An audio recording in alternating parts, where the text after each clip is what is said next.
This episode of Weekly Weird News is sponsored by Stitch Fix and by Feels. For as crazy as the year 2020 was, there was one glaring absence. A guy who used to be a constant main character on this channel and the channel that preceded it, but somehow managed to remain entirely out of the spotlight for all of last year. Ever since September of 2019, when Malachi Love Robinson was released from prison, we haven't heard a peep from him. Which is impressive, considering this is a guy with a seemingly pathological need to do scams and commit crimes. It's what he's best at, and you gotta do what you're best at. Born to scam. Well, unfortunately for Dr. Love, but fortunately for us and you, the viewer, Malachi Love Robinson could only stay on the straight and narrow for so long before he went back to his old ways. So if you're new here, or for some reason you don't have a perfect photographic memory of every story that we've covered for the last 6 years, Dr. Malachi Love Robinson is not an actual doctor, but rather a young Florida man who desperately wanted to be a doctor, but without, doing any of the actual work or schooling to become one. In January 2015, when he was still a minor, he was caught roaming the halls of a West Palm Beach hospital wearing a white coat and stethoscope, and it turned out he'd been doing so for an entire month. Since he was just a kid and hadn't actually used his disguise for anything beyond just walking the grounds of the hospital, police let him off with a warning, and Dr. Love immediately kicked his fake doctor schemes up a notch. He's like, wow, what do you mean no consequences? Really, Dodge, that was a very close brush with the law. Time to kick things up a notch. As we have learned time and time again, when there's no consequences, things get better, right? No. So Dr. Love next conned his way into a job as a massage therapist at a rehab facility, but the Florida Department of Health eventually figured out that he was practicing without a license and sent a cease and desist. At this point, Dr. Love seemed to have realized that the whole fake doctor thing would be a lot easier if, instead of infiltrating hospitals and medical facilities under false pretenses, he simply set up his own private practice. I do love the idea that they sent a cease and desist because they're like, I mean, what's the worst that could happen? You rub someone's muscle a little too hard? And my work here is done. So yeah, that's what he did. He rented an office in a building whose other units were occupied by real doctors, and he named it the New Birth, New Life Medical Center and Urgent Care. He set up a legit website featuring just some great professional photos of him and his staff, and even a health grades profile full of fake 5-star reviews. And you gotta hand it to him. Dr. Love went above and beyond even what Jacob Wall could do. Because he just went and downloaded a bunch of stock images or famous people and was like, I'll get away with it. Yeah, I mean, one of these days we really should do a head-to-head scammer of the century look at those two guys. They have very similar sort of approaches to life. Jacob Wall could actually do pretty well if he had hired Dr. Love as a consultant. If these guys ever team up, it's over. It's over for everyone. Yep. Now, after just a few weeks, though, after setting up that fake medical center and all that, local news station WPBF caught wind of it and sent a news crew over to ambush him. Now, instead of simply telling them to fuck off, Dr. Love actually agreed to let them come back for an interview and an on-camera tour of the office. I've got nothing to hide. Exactly. For the news segment, he made the case that he totally wasn't pretending to be a real doctor, just a naturopathic doctor, as evidenced by his suddenly much more casual clothes and the fact that the letters MD next to his name at the front door were covered with a piece of paper. Oops. But local police, after that segment aired, local police sent over an undercover cop for an appointment, and Dr. Love immediately started giving medical advice, so they arrested him for practicing medicine without a license. After getting bailed out, he decided that rather than shutting up and laying low, he would sit for an interview with Good Morning America. The interview was a hilarious train wreck, and he ended up just walking out halfway through it. Then it came to light that this wasn't just a game of dress-up gone too far. He had actually robbed one of his patients, an 86-year-old woman who had come to him seeking treatment for stomach problems. He had charged her thousands of dollars for just vitamin pills, and then during a house call, he'd also just stolen her checkbook and written himself tens of thousands of dollars in forged checks. Then, while awaiting trial for all of those crimes, he was arrested again in Virginia for using forged pay stubs on a car loan application and using an old lady with dementia to co-sign on the loan without really knowing what the hell she was doing. Yeah, he ended up doing time for the Virginia crimes first, serving 1 year before being transferred back to Florida to stand trial for his crimes there. He was, of course, found guilty of multiple felonies and sentenced to 3.5 years in a maximum security prison. In 2018, Inside Edition interviewed him behind bars, and he seemed to be doing all right. He also expressed what seemed like genuine regret over what he did, describing it as, quote, overly ambitious. I saw that Catch Me If You Can movie, and I was like, That's the ticket. My problem was that I was overly ambitious. Not anything else, though, that yeah. was it. In September of 2019, Malachi Love Robinson was released from prison and, then managed to pretty much remain out of the spotlight, which is really good for someone like him. That is until now.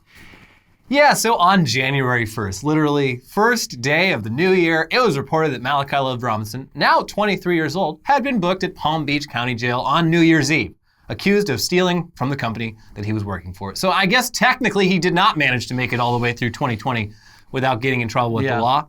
And actually, the crimes he's accused of committing happened at the beginning of 2020, just months after he got out of prison. The Tampa Bay Times lays out exactly what those crimes were. Company owner Daniel O'Sullivan called the cops last March with allegations that Love Robinson stole from the business, which operates as a broker connecting customers or shippers with transport companies. The way it works, a customer pays a fee to United States of Freight, which in turn pays a carrier to deliver the goods. O'Sullivan's company keeps a broker compensation each time. Love Robinson, using the name Alex Robinson, was paid commissions for handling these transactions between the company and its customers. But while working on orders for 5 customers between January 8th and February 4th, 2020, Love Robinson had these clients pay him a total of $10,130 directly instead of his employer as required. That's what the arrest report shows. So he got out of jail in September, January, already back up to it. Some sad, poor soul actually hires him for a job. Yeah. Which, amazing. It's hard to get hired after you serve prison time for felonies. Did he know of his past, or assuming the fake name, he wasn't aware that this was Malachi Love Robinson? Because why else would he use a fake name? Not even a fully fake name, just Alex. If this was all done by the book, he would have had to submit a Social Security. But he's been forging documents forever. Yeah, I don't know. Anyways, the story continues. He had the money routed to him in 2 ways. 4 customers paid him through PayPal or Venmo, so the funds went to his personal checking account, police say. 1 customer paid $2,675 to a business called National Logistics Division LLC, which was linked to Love Robinson's name and home address, police learned. Wow. Love Robinson created the company 2 months after his release from prison, state records show. It is now listed as inactive. Online records also show Love Robinson registered his new company with the Federal Motor Carrier Safety Administration, which regulates trucking and bus firms. While stealing from United States of Freight, Love Robinson double-dipped and pocketed an unspecified amount in commissions, the police report said. This is so aggravating because if he just focused, he's clearly a motivated and, albeit in nefarious ways, talented person. And if he could just refocus his energy to something else. That's the problem. I don't think he can help himself. He is addicted to the crime. Yeah. Yeah. It's wild. It's undeniable that he is at the very least talented because he got out of jail, started an LLC, registered it with an official company, got going at a legitimate company, and then was able to defraud them within months. Well, it sounds like he's just okay, finally realizing I'm never going to be a fucking doctor. That's out of the question. Let me get into the logistics. But I think he gets hired at this logistics place. He's like, okay, cool, this job's great. I could probably own a company just like this. So I'm going to go ahead and just do that. And But he could have done that. He could have just learned everything in this company and then started an actual legitimate company to compete with it. Well, you need capital. And there's only one way to do that, baby. Yep. By telling people they can use their services tax-free as long as they send it on PayPal as friends and family. Oh, shit. I'm tripping over myself on this. Now, it continues. Before coming to the authorities, O'Sullivan tried to handle the matter privately, probably because it was embarrassing. I hired this fucking guy. Everyone told me, what are you doing? That man was on Good Morning America. Didn't you see him on the news? This guy's he's going to ruin your life. He's like, come on, man. He served 2 years in prison. Look, he's a changed kid. Good for O'Sullivan, giving him a second chance. Yeah. But he made a mistake, turns out. He showed an investigator several text messages from an apologetic Love Robinson, including a promise to return the money and, quote, make it right. Quote, I don't want to go to jail, Love Robinson wrote in one text, followed up with claims that he had paid back the money. But his boss said he never got any refunds. Police decided in November to file charges, but Love Robinson wasn't arrested until the last day of the year. Gotta hit those quotas. He spent nearly 11 hours at Palm Beach County Jail before posting the bond. That Tampa Bay Times article, it's a great retrospective on just the entire Malachi Love Robinson saga. It's also an examination into just why the fuck this dude can't stop breaking the law. And they quote a criminology professor who says that Dr. Love is probably a psychopath. That criminology professor, Dr. Malachi Love Robinson. Yes. This guy's crazy. No, actually, I think he's a very good boy. And yeah, I mean, the psychopath diagnosis, it seems plausible given how many people this dude has managed to scam or attempt to scam in such a short period of time, despite being so easily caught each time. And it's a good thing he's so bad at it, because if he was as competent as he is ambitious, Dr. Love could really do some serious damage, especially if him and Jacob Wohl teamed up. In so many cases, the criminals being very dumb is a benefit to society. Yeah. But it is just like I mean, maybe it is a kind of a low-level job. I don't know, but shipping and receiving logistics seems like a pretty good get for someone right out of jail. Yeah, I mean, and it sounds like a kind of job that would pay well, especially if you're the one handling the transaction. And he is doing it in the midst of a pandemic. That's job security, Mr. Love Robinson. Yeah, seems like you wouldn't want to blow that, but I am legitimately surprised, and maybe we'll find out more later, that he did not have some kind of PPP loan scheme. Oh my God! Why wouldn't you just do that? Yeah, he did have an LLC that he could very easily have just been like, "Dear President Trump, I need $1 million." I mean, chunk, you got it. We might find out that that's the case. Yeah. That could very well have happened. Yeah, there's not a lot of details on this. So Mr. Trump, can you please send that PPP loan as friends and family? Yeah, hopefully we get more details about what this guy's been up to since we last heard from him. Because look, he's talented. We need to figure out a way to focus these talents. I don't know if there's a way. I think he's proven at this point that he's unrepentant, unreformable. He has a criminal mind. You know, he'd be good in politics. Yeah, maybe. I don't know. Unleash Malachi Love Robinson on Iran. He could be good at it, or he could be a Rudy Giuliani type character who thinks he's good at it, but is actually terrible at it. Mr. Trump's impeachment legal team consists of Dr. Malachi Love Robinson, Dr. Malachi Love Robinson, Esquire. Yeah, he's a guy lawyer just got now. out of law school, I guess. Yeah. He passed the bar. At the bar. Mm-hmm. Virtual school. Anyways, now that we're done catching up on a character from the early days of the show, let's meet a brand new one. Miya Ponsetto, aka SoHo Karen. Now, last month, Miya Ponsetto was in New York City at the Arlo Hotel in SoHo, where she baselessly accused a black 14-year-old boy of stealing her cell phone and physically attacked the boy and his father before it turned out that, oops, she'd simply left her phone in an Uber. Much of the incident was caught on camera, and the NYPD launched an investigation and a few days later identified Miya Ponsetto as the SoHo Karen. Here's the video clip.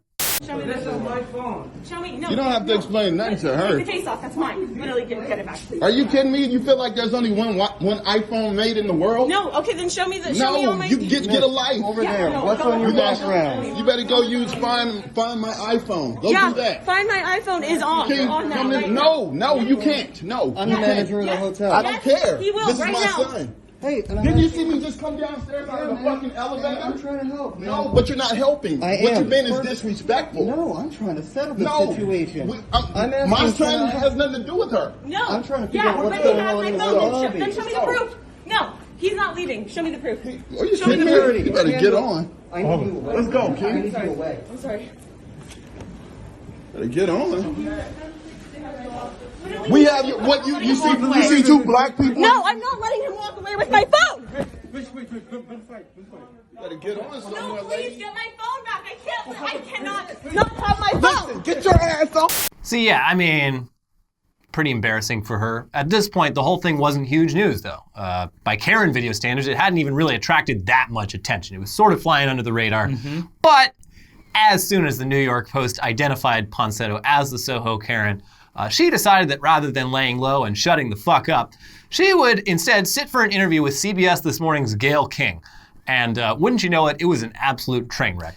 Ponsetto revealed herself to be a truly vile and unsympathetic person, and despite claiming that she was in fact the victim, she made it abundantly clear that she was definitely the one who was in the wrong here, and also that she felt exactly zero remorse over it. Here's some highlights from that interview. I consider myself to be super sweet. I really never ever meant for it to like hurt him or his father. You just described yourself as super sweet. I know you've seen the video. When you look at the video, the reaction seems very extreme. It doesn't seem like it's someone who's super sweet. How would you feel if you were alone in New York and you're going to spend time with your family during the holidays and you lose the one thing that gets stolen from you that has all of the access to the only way that you're able to get back home?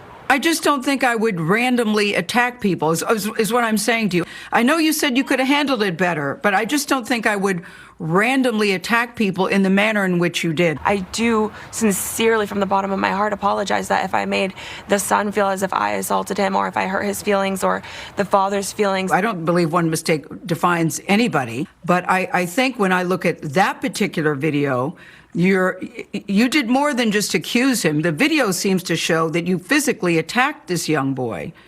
You do see that too, right? But at the end of the day, the dad did end up like slamming me to the ground and pulling my hair and throwing me and dragging me across the ground. So I will say that. Yeah, but I think, the video we saw, it looked like you had just attacked his son. Yeah, the footage shows me attacking his son. Attacking him how? Yelling at him? Yes. Okay, I apologize. Can we move on? Basically, I'm a 22-year-old girl.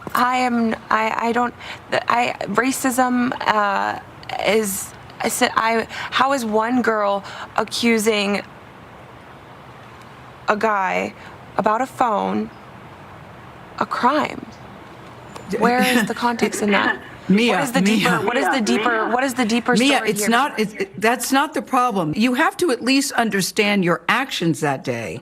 You seem to have attacked this little boy, this young boy, this teenager. You seem to have attacked this teenager about the phone, and then it turned out he didn't even have your phone. That's the thing. I mean, you're saying, look, I'm 22 years old. You're 22 years old, but you are old enough to know better. So I will say, you're 22. I get it. Enough. I love that, like, the self-incrimination of being a bad person, and the whole time you can just see the gears in her head going like, what? What? I'm a great person. Yeah, I'm such a good person, and also I'm just a girl. Oh yeah. Like, there's a lot of that in there. Just like, I'm just a 22-year-old girl. That was the best part, was it's like she had those excuses in her back pocket ready to pull out, because she was like, nah, I can probably fly by without, like, saying these certain things. But then it's like, actually, did you know that I'm just a young girl? Yeah. By the way. I'm basically a child. I'm absolved. Yeah. Again. So yeah, the lady sitting next to Miya is her lawyer, which would explain the stink face that she's making the whole time while her client makes a terrible and very counterproductive case for herself. And according to Gail King, the lawyer tried and failed several times throughout the interview to reel in her client. Actually, that's all just from part 1 of the CBS interview. A few days later, they played part 2. And look, the wait was definitely worth it. Here you go. Maybe it wasn't him, but at the same time, how is it so that as soon as I get asked to leave the premises after I had accused this person of stealing my phone, how is it that all of a sudden they just miraculously have my phone when I come back? And it didn't seem as if my accusations really bothered the son and the father, because they were just enjoying a nice meal right after this whole encounter. I wasn't racial profiling whatsoever. I'm a woman. I'm Puerto Rican. I'm like a woman of color. I'm Italian, Greek, Puerto Rican. You keep saying you're Puerto Rican. Does that mean that you can't be racist because you're saying you're a woman of color? Is that what you mean? Exactly. Well, I would disagree with that. People of color can be racist too. Miya, to be honest, I'm telling you, you seem to be not remorseful, to have no contrition, that you're almost a little flippant about this. You have to understand, for this teenage boy who says that he was shattered, who said that he was traumatized, this is a big traumatized. deal. You're traumatized too because... Yeah, and I'm sorry. I'm sorry from the bottom of my heart. He is honestly, he's 14. That's what they're claiming. Yeah, I'm 22. I've lived probably just the same amount of life as him. Like, honestly. I'm just as a kid at heart as he is. I feel sorry that I made the family go through like all of that stress, but at the same time, it wasn't just them going through that. I would like to have a real interview with real questions and real heart and real sincere apologies. Let 2021 be the moment of healing. Seriously. All right. Anyway, that interview was recorded earlier this month, and by the time part 1 aired, Miya Poncetto had already been arrested and charged by NYPD detectives who flew all the way out to Ventura County, California, where she lives. She was flown back to NYC, where she was arraigned on felony charges of attempted robbery, endangering the welfare of a child, attempted grand larceny, and attempted assault, with her next court appearance scheduled for the end of March. She's also facing charges of resisting arrest in California because she apparently led police on a brief chase and then refused to get out of her car for a while when they came over to arrest her for this thing. And then, you know, the cherry on top, the daddy hat. That hat, and whoever sells that hat has probably gotten a lot of orders recently. I think, or their business is ruined. I don't know. think it was like Urban Outfitters or something that had it. But Daddy. in my opinion, she sees this moment as being like, there's no such thing as bad press. Yes. I'm probably going to get a lot of Instagram followers. It's the same as like Jacob Wool and Malachi Love Robinson, but especially like Jacob Wool has like, he also has that pathological need. Like, Infamous and famous are the same thing. Yeah. Where it's like, as long as I'm popular, I can turn this into a grift somehow. Oh, but you know me. Yeah. Now, as for Mia's attorney, Sharon Godden, she's since dropped Poncetto as a client. But before that, she gave an interview to the Daily Beast where she complained about what a terrible client Miya Poncetto is. Regarding the now infamous daddy hat Poncetto wore during the interview, Godden said, "The hat definitely wasn't chosen by me. My office gave her advice on what to wear. We asked her to wear professional attire. When she came to the interview, I told her the baseball hat wouldn't be something we could use in the interview. 1, because of the lighting. 2, because of the logo. She was very defiant and insisted that she wear it. No, the daddy hat is a must. This is my brand." I specifically asked her to remove it before the interview. She said it's her story, it's her hat, and she wants to wear it. She's a very challenging client. It's my hat and it's my story. Here's some other quotes from that interview. "I'm very concerned about her mental health and well-being because for her to start an interview with such a defiant tone, disregarding everything she's saying, including myself, and I'm here for her best interest, concerned me greatly. She's just not well. I'm not a psychiatrist. She's not well, that's all I can say. She needs help, and it's not the type of help I can give. I'm uncertain as to how I'm going to proceed. I'm uncertain if I can proceed forward with a client who is unwilling and unaccepting of the legal advice I'm giving her. Out of 1,000 clients, you might get one that doesn't listen. The other 99 want to listen. She happens to be the one." Yeah. It, like lawyers say when you're talking to the cops, shut the fuck up. But also, when you're a lawyer, you should probably be saying, shut the fuck up and listen, because it is my job to get you out of this mess. And when you don't listen to me, you make it harder for me. Well, if she was really that good at her job, she would have assessed before this interview took place that this was a terrible idea that was going to backfire spectacularly. Yeah. Like, she should have never even allowed this to go forward. Like, after talking to this girl for like 5-10 minutes, like, oh, okay. No, we are going to hide you away in a cabin somewhere where no one can find you. Yeah. Do you see the lawyer for the guy that stole the podium was just like out being like, yeah, well, I mean, there's pictures, but whatever. Like, there are bad lawyers out there too. That guy should represent Miya.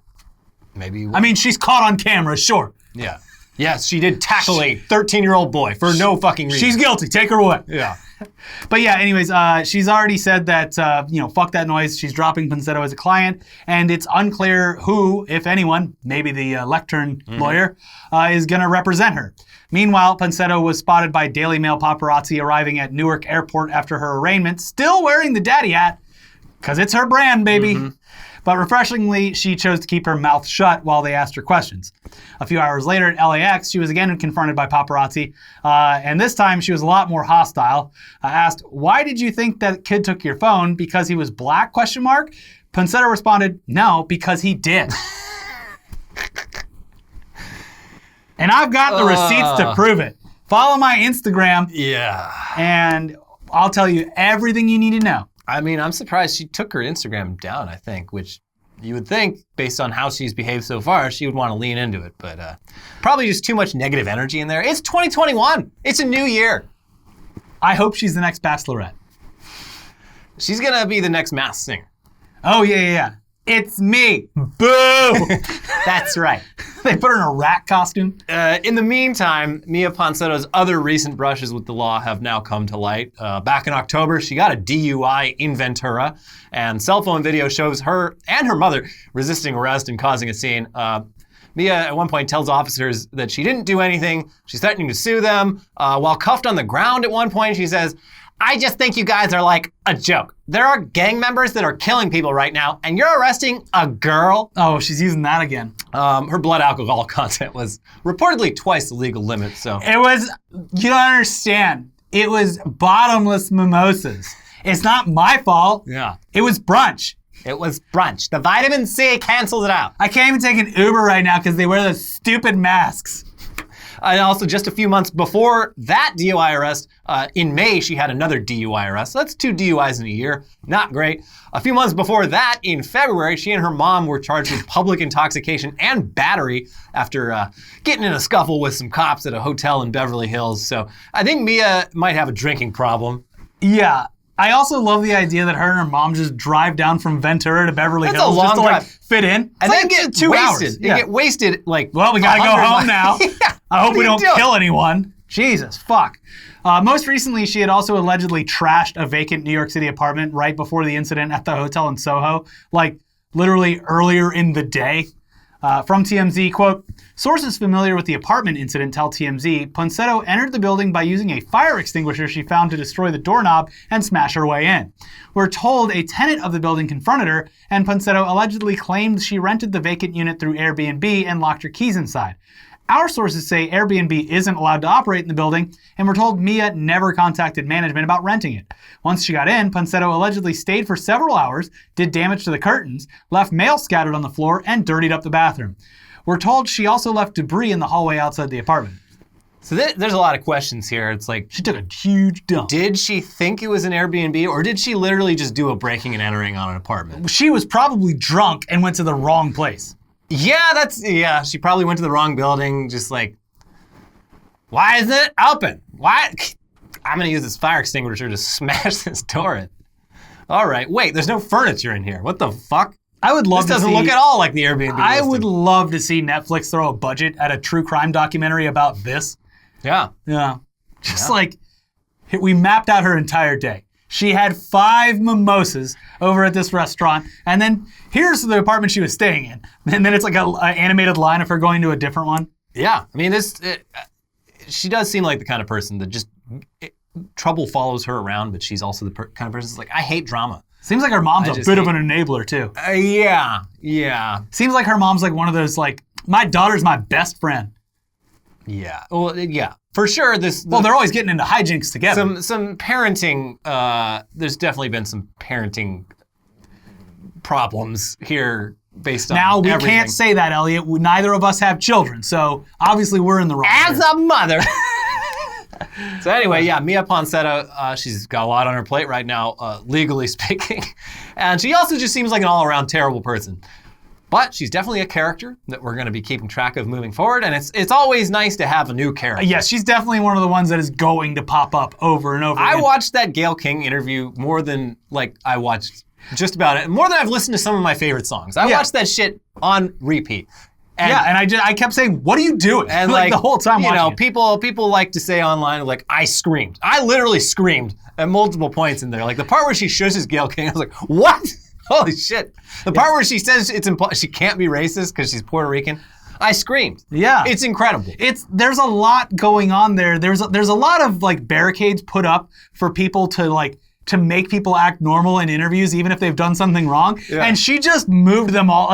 Like my lawyer's here. Fuck it, I'm not listening. Yeah. Like, And they interviewed her for like an hour. they just let her keep going. I want to see the full uncut interview. This was spliced together for TV. I want to see the parts where her lawyer is yelling at her to shut the fuck She up. should do what Trump did and just leak it to the this. She should. You guys need Here's to see the full. And it just makes her look worse. Yeah. Anyway, yeah. But speaking of characters, Yeah. let's move on to a fictional character now. A fictional character that's causing almost as much controversy as Miya Ponsetto. And that character's name is John Dillermand. John Dillermand is the main character of a new Danish animated series, also called John Dillermand. And at first glance, he's just a silly-looking man with a big mustache and a striped leotard. That's silly. That's fun. Yeah. But also, he has a comically large penis. Yeah. In just the show's intro sequence, we get to see John Dillerman's dick getting caught in some bus doors. We see him using his penis as a floating vessel and a long tentacle-like appendage that he uses to pull scrap waste from the bottom of a river. We see him spinning his penis like a propeller and flying through the air. We see him using his penis as a pogo stick. We see him saving some children from a lion attack by whipping the lion with his penis. And we finally see him flying again, this time because a bunch of balloons are attached to his penis. Oh, and in case we forgot to mention, this is a kids show intended for audiences 4 to 8 years old. Oh, yeah, that makes sense. So they if they put it on YouTube, they can click the Safe for Kids button. Yeah. Anyway, it's understandable that a kids show focused on the main character's absurdly long penis might be controversial, but maybe not for the reasons you might think. I mean, here in the US, even acknowledging genitalia in front of children is considered obscene and possibly criminal, but Danish kids TV is different.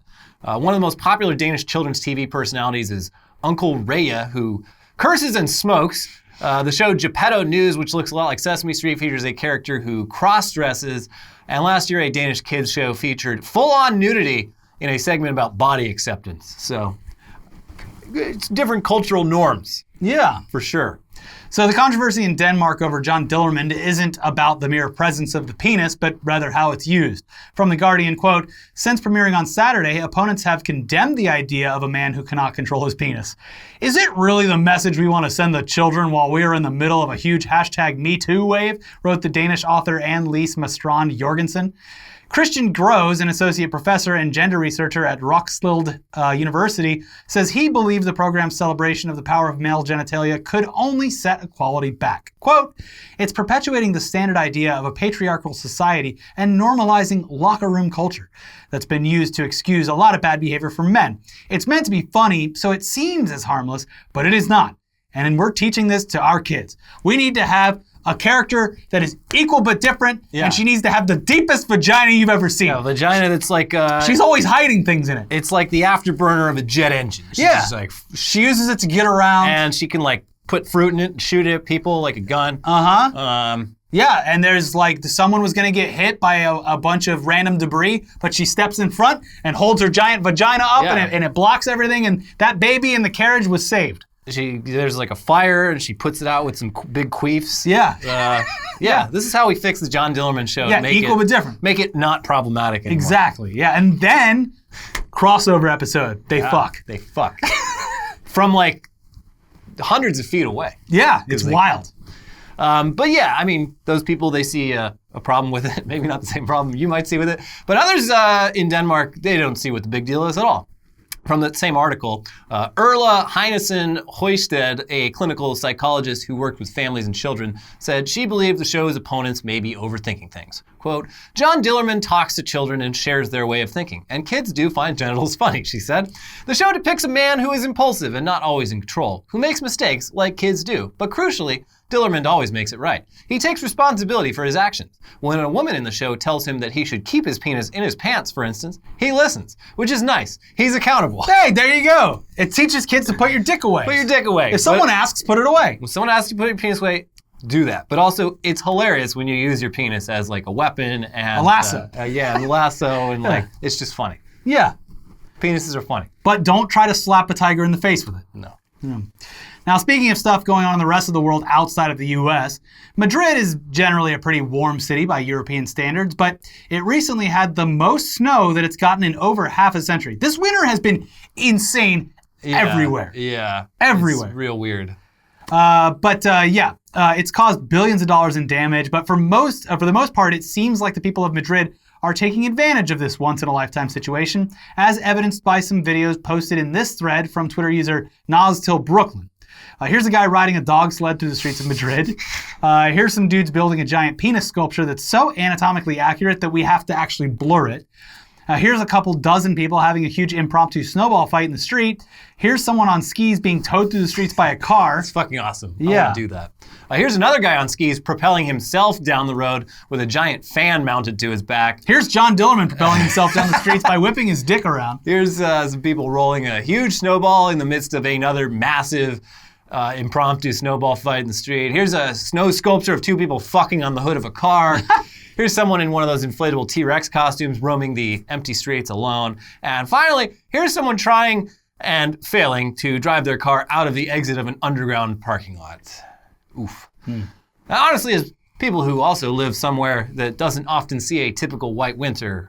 This is all exactly the kind of shit that you would see happening in LA if we ever got more than like a few minutes of snow every 10 years or so. We had a decent year last year up in the mountains. Yeah, I mean, the mountains around LA snow, but like it's like once every 10 years it'll snow for a few minutes somewhere in LA, and it's like a couple of years ago, it was like Pasadena, I think, got some snow. It's just like flurries and it melts by the time it hits the ground. Yeah, it's... But yeah, you drive up one of the mountain roads and you see on the side of the road, a kid has built a half dirt, half snowman. Yeah, kind of the most disgusting snow. Yeah, just filthy. But it's fun when it happens. I wish it would happen now. We are bone dry again. Yeah. It is very dangerous. Anyways, before we get in the headlines half of this show, this episode, it's sponsored by Stitch Fix. Does looking at your current cold weather wardrobe options give you a chill burr? It's time to ditch that old sweater and upgrade that jacket. A Stitch Fix personal stylist can help you pick new pieces that are timeless. Stitch Fix offers clothing hand-selected by expert stylists for your unique size, style, and budget. Every piece is chosen for your fit and your life, and it's the easy solution to finding what makes you look and feel your best. You can try on pieces at home before you buy them, you keep your favorites, you send back the rest. Stitch Fix has free shipping, easy returns and exchanges, and a prepaid return envelope is included in your box. There's no subscription required. Try Stitch Fix once or set up automatic deliveries. You'll pay just a $20 styling fee for each box, which gets credited towards pieces you keep. And there are no hidden fees ever. Stitch Fix has styles and clothing to fit any occasion for women, men, and kids. They ship all over the US and the UK as well. So get started today at stitchfix.com/weird. You'll get 25% off when you keep everything in your fix. That is stitchfix.com/weird for 25% off when you keep everything in your fix. stitchfix.com/weird. And this episode is sponsored by Feels. Do you experience stress or have anxiety or chronic pain or trouble sleeping at least once a week? You are not alone. Many of us do, especially these days. Our job involves spending our entire day sitting in a chair and you're just doom scrolling the internet. It gets stressful. Yeah. And also that comes with the side of back pain and stress and, difficulty going to bed at a decent hour because you got that screen on. Thankfully, we discovered Feels. Feels is a premium CBD that's delivered directly to your doorstep. Feels naturally helps you reduce stress, anxiety, pain, and sleeplessness. All you do is place a few drops of Feels under your tongue and feel the difference within minutes. The thing to remember about CBD is that finding your right dose is important and everyone's dose is different. So leave room to experiment over the course of a week or so. You may need to take more or less to get the effects that you're after. And if you're new to CBD, Feels offers a free CBD hotline to help guide your personal experience. Feels works naturally to help you feel better. There's no high, hangover, or addiction. Join the Feels community to get Feels delivered to your door every month. You'll save money on every order, and you can pause or cancel anytime. Feels has us feeling our best every day, and it can help you too. So become a member today by going to feels.com/weird, and you'll get 50% off your first order with free shipping. That is feals.com/weird to become a member and get 50% automatically taken off your first order with free shipping. Feels.com/weird. All right, now time for some headlines. Basically, I got 3 weeks of headlines here. Got to catch up. Starting with, where are the cats? Melbourne police seek armed man who stormed animal shelter. He's just a big cat lover. We've all been there, Feeling lonely. His internet probably gave out, and I need my cats. So he went to the source, the local animal shelter, and brought a gun just in case, and a bunch of tactical gear just in case, and demanded to see the cats. And everyone took it the wrong way. In real life, he probably just let them all loose, right? I think that's what he wanted to do. They believe that he was some sort of animal rights person. But they were just so dang cute, I had to take them all home. Well, yeah, also Australia has a huge feral cat problem. If he had released these cats, it would have been actually really bad for the native species of Australia. They'd have to have a new event where they club cats to death instead of rabbits. So maybe he wanted to actually murder all the cats. Maybe he's a conservationist. He's like, these feral cats, they're ruining everything. Fucked everything up too much. We need to put them down. I'm going to do it.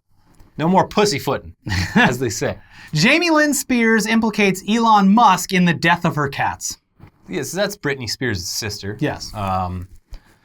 And who is an adult now, by the way. An adult woman. Time has passed. Yeah, she posted a video on Instagram. I think she's deleted it by now, but she made it sound like she has accidentally killed several family cats thanks to the fact that the Tesla is too quiet.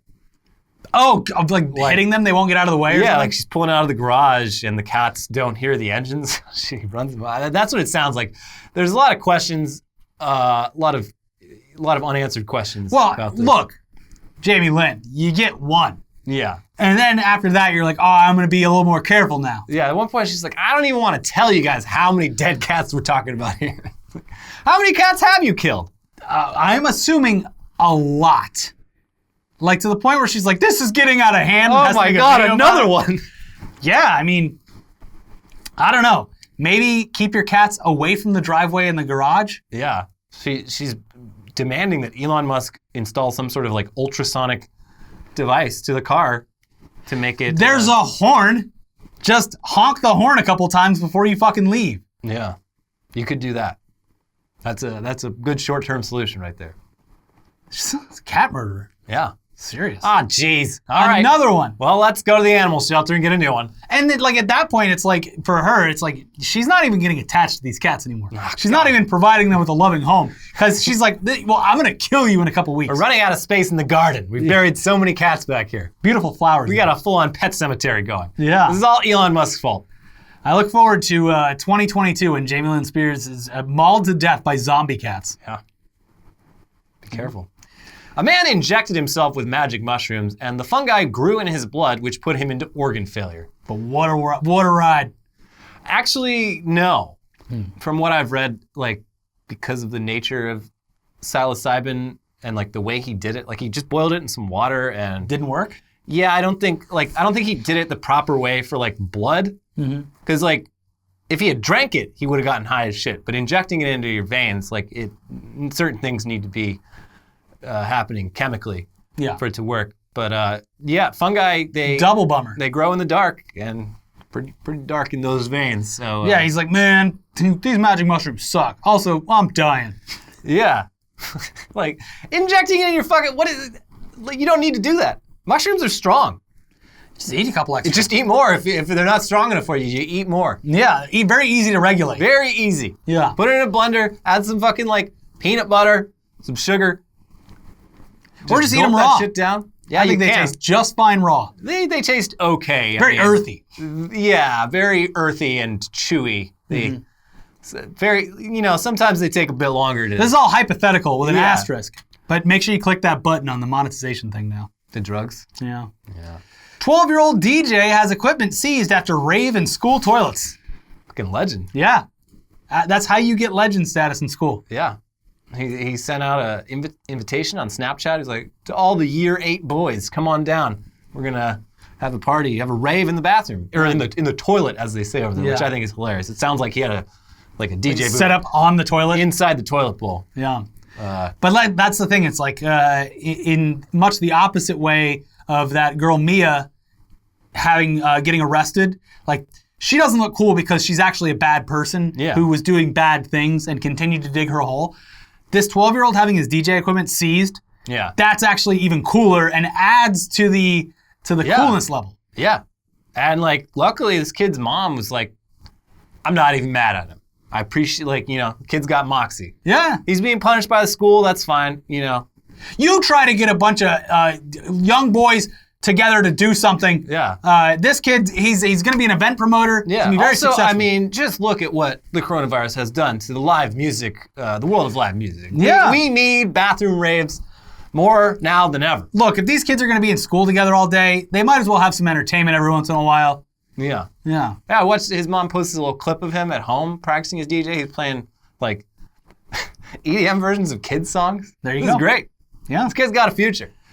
And when live music comes back, he'll be ready to go. Because he'll be 18 by then. Yeah. It's never coming back. Nurse strips off PPE suit to have sex with COVID patient in hospital toilet. Suspended. Again, not inside the toilet. In the bathroom. In the bathroom. This is 2 dudes in Indonesia. So it was gay sex. And they took the suit off even though the other one had COVID? Yeah. Strange. Must have been some good dick. Yeah. Just put your head in the toilet and then we'll be safe. Yeah. And then just keep flushing so it sucks all the air down. Yeah. Yeah. Well, hope it was worth it, nurse. Yeah. Now you don't have a job and you have COVID. It's all about the thrill. I guess so. Or this nurse is one of those bug chasers. Could be. Yeah. Haven't heard anything about there being COVID bug chasers, but that's got to be a weird kink. I would almost assume that there absolutely is because of the fact that a lot of people recover fine. And then they are immune for a while, or they have the antibodies for at least, I think they say it's like 2 or 3 months or something at least. So I would assume that there are people who are actively trying to get it so they can be like, well, I've already had it. I'm going to go about my day. Yeah, I mean, there were those parties at the beginning of the pandemic that were basically the chickenpox parties. Like a chickenpox party, yeah. Which are also a terrible idea. Don't do that. Yeah. Anyway. Confused Americans think the rioter's name who stole podium from U.S. Capitol is Via Getty. Tired of all these immigrants like Via Getty stealing our podiums. This shit is fucking hilarious. Like, there's so many cons. Like, I got a message for you, Mr. Via Getty. You think you can storm our Capitol and get away with it? You got another thing coming. Yeah. Like, police, please arrest Via Getty. Can you believe Via Getty was at the Oscars last year? Yeah. Typical Hollywood coming in here. You Google this guy, there's just millions of results. He's been all over the world. Yeah. He took this picture He's here. basically Carmen Sandiego, this Via Getty person. Yeah. Again, that's the guy whose lawyer admitted his crimes to a bunch of cameras. In the replies to one of these threads, someone posted a picture of a homework assignment for, looked like kindergartners and first graders, and it was a picture of George Washington, and it was like, what was the name of the first president? And the kid wrote Getty Images, because there's a little Getty Images watermark next to it. Perfect. Our first president. Getty Images. The video I saw of the guy's lawyer was the Legal Eagle YouTube guy was just like talking about the lawyer basically admitting guilt to his client. He's like, you know that the right to remain silent also extends to your legal counsel, right? I love Legal Eagle. He's had his hands full the past 3 or 4 months. Oh. And I'm excited to see his take on Baked Alaska, who was finally arrested by the FBI. See, it was annoying that Baked Alaska took so long to actually be arrested, but I have a feeling like the FBI sort of gave him enough rope to like hang himself. They're like, we know where he is. This guy's a public figure, so like, let's wait to arrest him and see if he does anything even stupider. And that way he can implicate everyone else around him. Yeah. He's going to be like the, what's that guy's name with the tattoos? The guy who's in court snitching on everyone? Takashi? Oh. He's going to be like that for the alt-right. Well, yeah, and it's like that other guy, Nick Fuentes, who I don't know if he was actually in the Capitol or not, but he's been saying just like on his streams, just like, if you're at the Capitol, you should delete all of your videos. And it's like, buddy, you're urging people who committed crimes to delete the evidence. Also, evidence that has already been backed up on several servers. Yeah, they've already got it. Anyways, more insurrection headlines. Axe condemns U.S. Capitol riots after can of body spray left by mob. We here at Axe Body Spray condemn the violence this week at the Capitol. We at Axe, we believe in the democratic process of this country. We want to see a peaceful transition of power. They just lost all of their clientele. Well, you know what? I'm just going to stop using deodorant then. There's a reason that a can of Axe body spray was left there. Smelling like shit to own the libs. Yeah. The scent of every middle school locker room. Yeah. Mm-hmm. Yeah. That's what the Capitol had to deal with that. Look, it's better to use too much Axe than not enough. Better spread. 10 seconds, probably not enough. I want to smell really good for math class. On the commercial, the guy sprays a literal fucking cloud around him, and then babes they flock to him. So I think we told the story before on the show, but that stuff came out when I was in like middle school, and we would like take it and break the tops off, and then just throw it into the locker rooms and stuff like that. So it would just be like an Axe bomb. Yeah, it's great. Kids are bad. Mm-hmm. Michael Cohen interview sparks questions after he mentions prison friends Tony Meatballs and Big Minty. Love it. Yeah, he's on the news. He's apparently, now that he's been to prison himself, he's all about prison reform and rights for prisoners. He's like, look, when I was in there, I was in the clink. I told my buddies Tony Meatballs and Big Minty that like this was going to be my thing moving forward. I'm gonna, I'm doing it for you guys. I'm not gonna forget about you. It's like every conservative person is like their big like life goal, the way that they like go out on top and like try to be a good person is like whatever they're affected by, they're like, now that this has happened to me, I'm going to change things. Yeah. It's like how Meghan McCain, like if Donald Trump had never made fun of her dad, she would love him. She'd be like the #1 Trumper. Yeah. It's all based on how it affects you personally. Yeah. North Dakota man kicks in front door after getting no reply to Facebook friend request, police say. You're going to be my friend or are you going to regret it? Yeah, knowing like North Dakota, like he probably had to drive like 40 miles to get to his neighbor. And they had COVID. Yeah, probably. yeah. Well, doesn't sound like he's going to get that friendship that he was after. Conspiracy theorists share schematic for 5G chip they claim is implanted in COVID-19 vaccines, only it's actually for the Boss Metal Zone.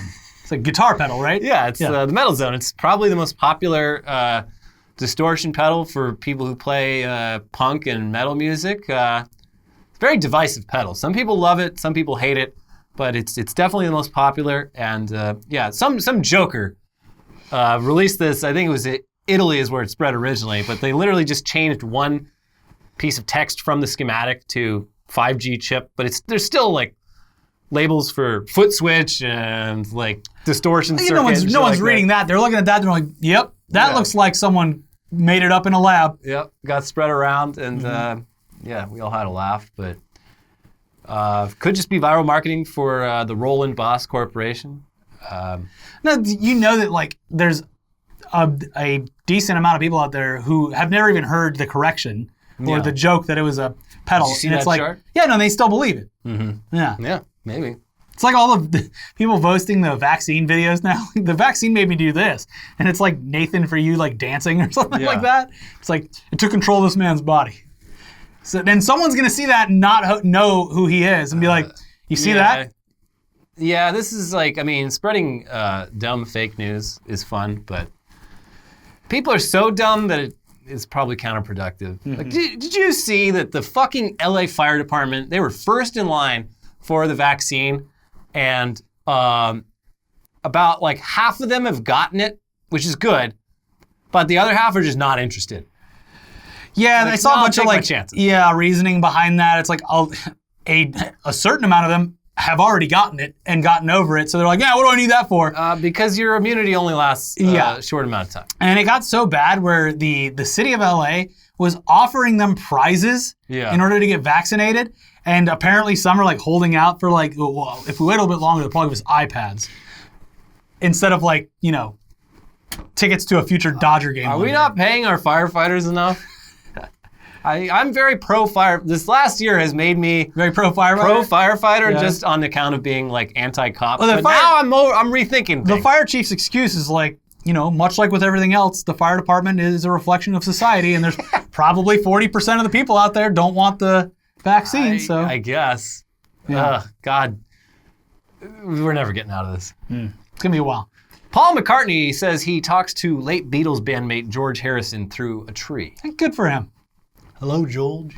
Let him do it. George, your leaves are looking quite beautiful today. What is the tree on his property? Because that would be kind of fucked up. Yeah, I guess George was super into gardening towards the end of his life, and he gifted Paul this sapling before he died. Okay. And now it's a full-on tree. And Paul McCartney likes to stop and have chats with the late George Harrison. It's actually quite sweet. That's what I'm saying. Like, it just whatever. It's fine. It sounds funny in the headline. He walks up, hello, George.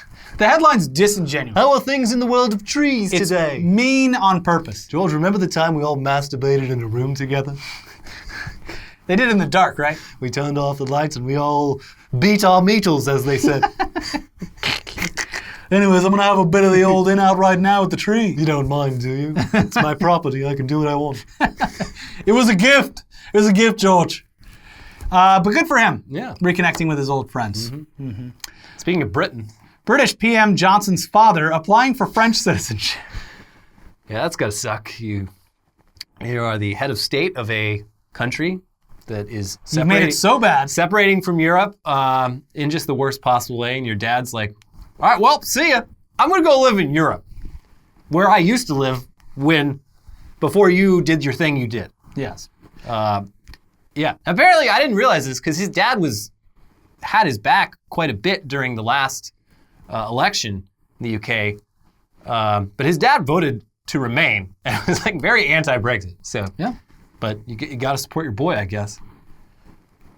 Until it's too late. Then you leave. Sounds like the whole Brexit thing's going fucking horrible, as expected. Yeah, all the horror stories that I've heard are like interviews with shipping Farmers, and trucking. yeah. No, they're like, I've been sitting at the border waiting to get on the ferry for a day. Like Yeah. literally an entire day. I mean, literally the border crossing at like Calais and Dover.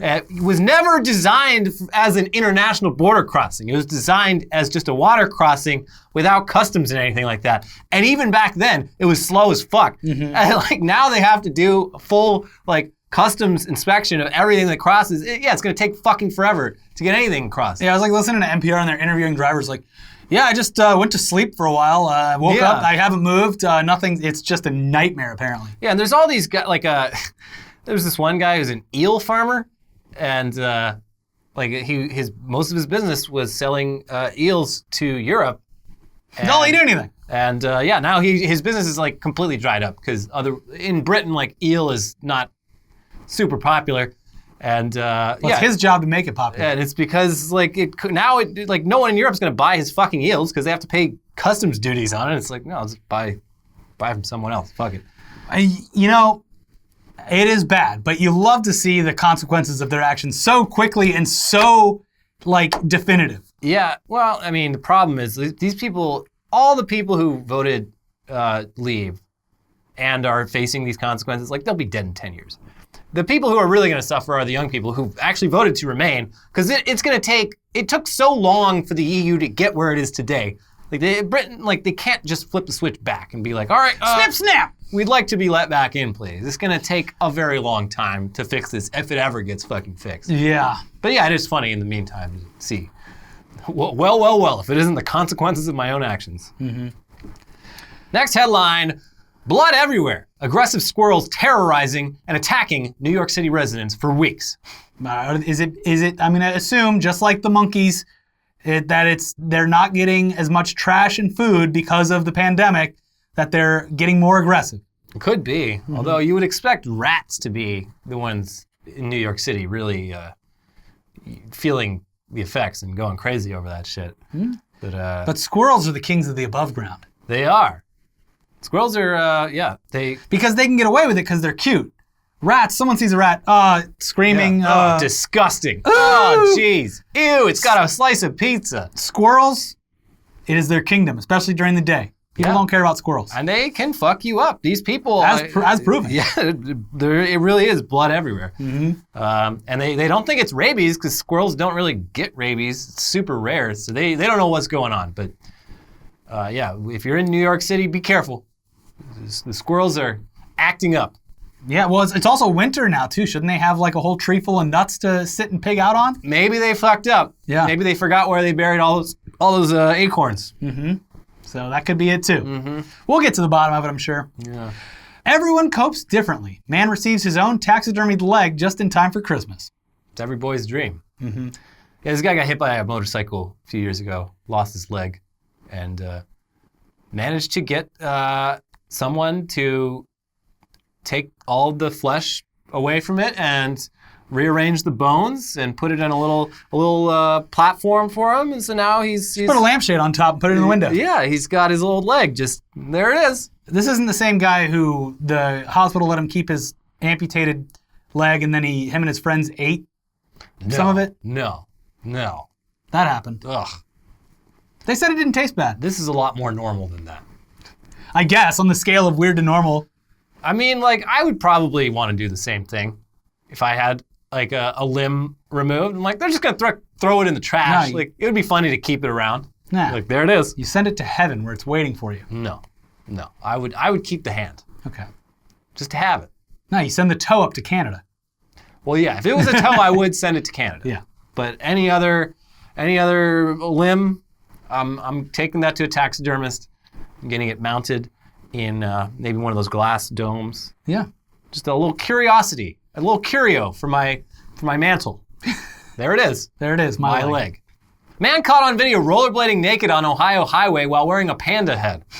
And yeah, it's exactly what it sounds like. Look, He was hauling ass too. this quarantine is really messing with people's mental state. You got to get out there and do something crazy every once in a while. Yeah, you just got to let loose. And at least he was wearing a mask. It's a panda head, but, you know, it offers Yeah. some safety, I'm sure. Yeah. So there you go. My body doesn't really get cold. My head gets pretty cold. This is Ohio.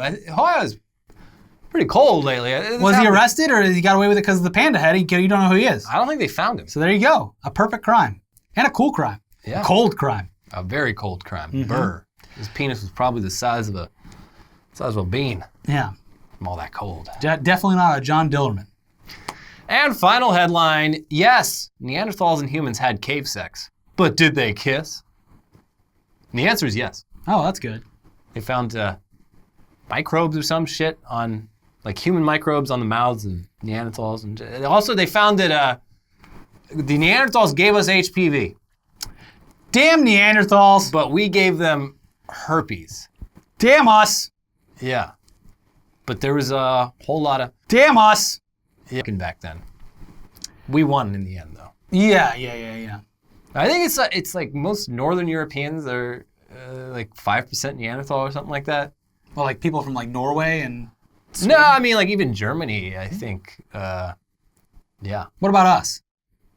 What do you mean us? Are we Neanderthals? Probably. You got to get that 23andMe. I'm not touching that. Yeah, but they I think that one, some of them they'll tell you your percentage of Neanderthal. I got a pretty big forehead. And just like white people in general have Neanderthal. Other people not so much. Well, my ancestors fucked in a cave, and Yeah. they loved it. They loved it. They kissed each other on the mouth. It's very sensual. It was sweet, actually. Yeah, And they gave each other sexually transmitted diseases. because they loved each other. That's right. Tale as old as time. It's like Yeah. the Montagues and the Capulets. And they killed themselves. Anyways, that's it for this week's episode of Weekly Weird News. Thank you for joining us. Please watch our most recent episodes. It'll give you a recap on everything that's happened in the past couple of weeks. But hey, nothing on the docket for this next week. It's probably going to be really boring. Nothing's going to happen. Nothing to talk about. Who knows? Maybe we'll have a week off. I don't know.